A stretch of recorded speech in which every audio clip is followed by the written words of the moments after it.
Historia fillon me Adamin dhe Evën, të cilët e dëgjuan zërin e djallit në vend që të dëgjonin zërin e Perëndisë. Ata nuk u bindën dhe marrëdhënia e përsosur mes Perëndisë dhe njeriut u prish.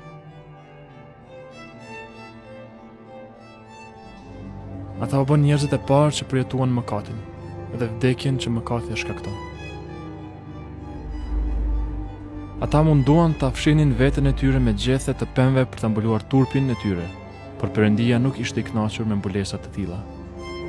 Ai në vend të kësaj i mbuloi ata me rrobat të bëra nga lëkura e kafshëve. Perëndia vet bëri flimin e parë të një kafshë për ta mbuluar turpin e tyre. Adami dhe Eva kishin dy fëmijë, Kainin dhe Abelin. Kaini bëri një ofertë frutash Perëndisë nga fruta që ai kishte rritur, përderisa Abeli bëri ofertë flimin e një kafshë, një flim gjaku. Perëndia e pranoi flimin e Abelit, por jo të Kainit. Pse? Sepse mëkati kërkon vdekjen, na ndan nga Perëndia dhe duhet të paguhet me jetë.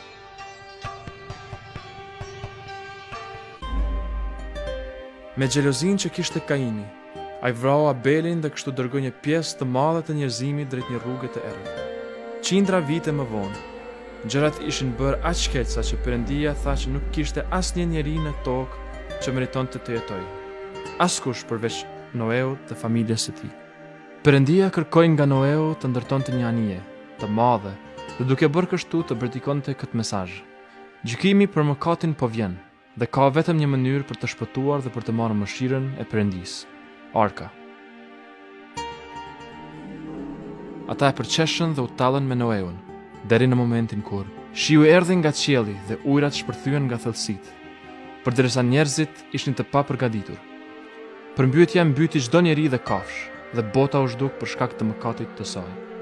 Vetëm Noeu, familja e tij dhe kafshët që Perëndia kishte sjellur tek arka shpëtuan.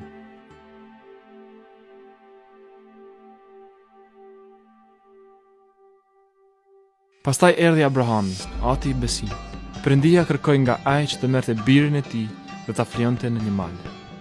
Abrahami u trazua nga ky urdhërim, por ai u bind Perëndisë. Ai e vërtetoi besimin e tij me vepra dhe e mori birin e tij tek mali i Moriave. Por në atë moment, teksa Abrahami deshi ta flionte birin e tij, Perëndia e ndaloi dhe siguroi një kafshë për të marrë vendin e birit të tij.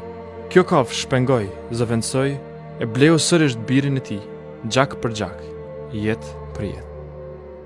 400 vite kaluan dhe Perëndia e dërgoi Mojsiun që ta largonte popullin e Izraelit nga Egjipti. Faraoni, mbreti i Egjiptit, nuk e pëlqeu këtë gjë, dhe për këtë shkak Perëndia e dënoi me 10 fatkeqësi. Për ndëshkimin e fundit, Perëndia dërgoi engjëllin e vdekjes që të vriste të parlindurin në çdo shtëpie. Përveç të njerëzve që ishin urdhëruar të flionin një qengjë dhe të lyenin dyert e shtëpive të tyre me gjakun e tij. Nëse engjulli kishte për të parë gjakun, ai do ta dinte se fëmijët brenda asaj shtëpie janë shpenguar me anë të gjakut.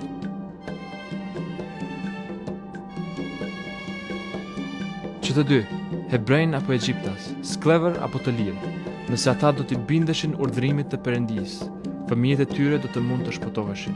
Nëse jo, në atë natë ndodhi që ashtu si Mojsiu kishte profetizuar, një vajtim i madh u dëgjua në gjithë Egjiptin, në çdo shtëpi që kishte refuzuar mëshirën e Perëndisë nëpërmjet sakrificës. Më vonë Mojsiu i dha popullit librin e Torës, në të cilin Perëndia përshkroi një ritual për ta mbuluar mëkatin e njerëzve. Mëkatari solli një flim të një kafshë tek prifti, vendosi duart e tij mbi kokën e kafshës, që të simbolizonte se mëkati dhe turpi i tij u transferuan tek ajo kafshë. Pastaj kafsha u fliua, gjaku u derru, mëkati i njeriu të mbulua. Mbreti David dhe profetët ndoqën mësimet e Torës të dhëna nga Mojsiu. Por ata menduan me vete, a munden me të vërtet gjaku i kafshëve të mbulojë mëkatin e njeriut? Apo a janë këto shenja dhe simbole që të tregojnë diçka për të ardhmen? Davidi profetizoi për ardhjen e një personi, një mbreti, një mesie, një pasardhës i mbretit David, i cili do të sëndonte dhe mbretëronte me fuqi, por që do të ishte pashtu një njeri për ulur me një zemër dhe mshurie. Ky mesia do të ishte i pamëkat, i përsosur pa tëmeta, i pafajshëm. Ai do të vuante dhe të vdiste të bëj flijim I denjt. Ai do të bëj sakrifica e madhe.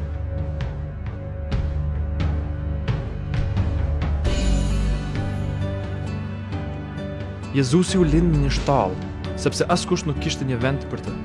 I lindur nga një e virgjër, I lindur plotësisht I pastërt. Një njeri mbretëror, por I varfër, pasardhës I mbretit David. Barin të varfër dhe dietar të pasur, erdhën nga lindja që ta nderonin fëmijën e lindur, dhe dëshmonin që ai me të vërtet ishte ai që duhej të vinte, Mesia, të cilin shkrimet e kishin premtuar. Jezusi predikoi dashurinë, të vërtetën, paqen për ulësinë. Ai ishte një zdrukthtar I përulur, por një filozof I shkëlqyer. Ai ofendoi hipokritët fetar, të cilët më shumë shqetësoheshin për ritualet sesa për të dashur Perëndin. Por Jezusin e deshën të varfrit, të përulurit, të penduarit dhe mëkatarit. Ai shëroi të shurdhërit, të deformuarit dhe demonizuarit. Ai po ashtu ngjalli njerëz të vdekur.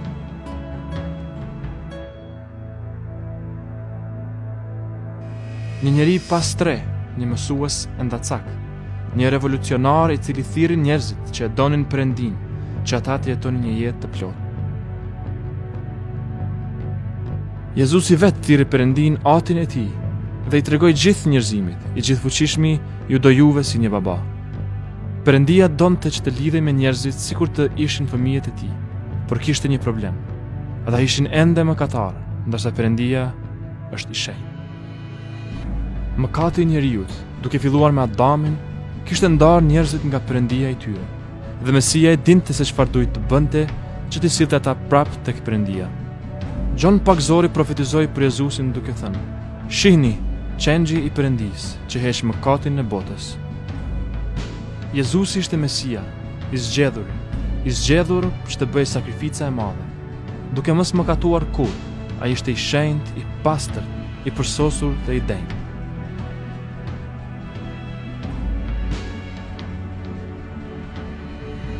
I pafajshmi për fajtorën, I shenjti në shkëmbim për mëkatarën. Ai e bëri këtë gjë për Atin e tij, të paguante çmimin për mëkatin e njerëzimit, të çlironte ata nga skllavëria e mëkatit, dhe t'i kthente atyre atë që Adami kishte humbur, marrëdhënien e përkryer me Perëndin.